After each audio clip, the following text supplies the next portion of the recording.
April 23 പരിഹാരമാതാവ്.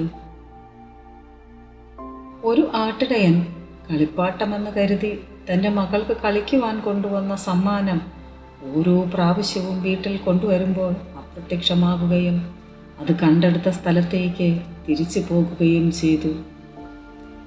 അത് പരിശുദ്ധ കന്യകമറിയത്തിൻ്റെ പ്രതിമയാണെന്ന് മനസ്സിലാക്കിയ അദ്ദേഹം അവിടെ ഒരു പള്ളി പണിതു. 1579 പ്രദേശത്തുണ്ടായ പകർച്ചവ്യാധിയിൽ വലഞ്ഞ ജനം മാതാവിൻ്റെ സഹായം അഭ്യർത്ഥിച്ച് പ്രാർത്ഥിച്ച് രോഗശാന്തി പ്രാപിച്ചു. അതിൻ്റെ ഓർമ്മയ്ക്കായാണ് പരിഹാരത്തിൻ്റെ മാതാവ് എന്ന പേര് വന്നത്. ഏപ്രിൽ 23 നാട്ടുകാർ എല്ലാവരും കൂടി പരിശുദ്ധ ദൈവമാതാവിൻ്റെ സ്വരൂപവും വഹിച്ചുകൊണ്ട് ഒരു പ്രദക്ഷിണം പകർച്ചവ്യാധി അവസാനിക്കുന്നതിന് വേണ്ടി നടത്തി. അന്ന് മുതലാണ് രോഗശാന്തി ഉണ്ടായത്.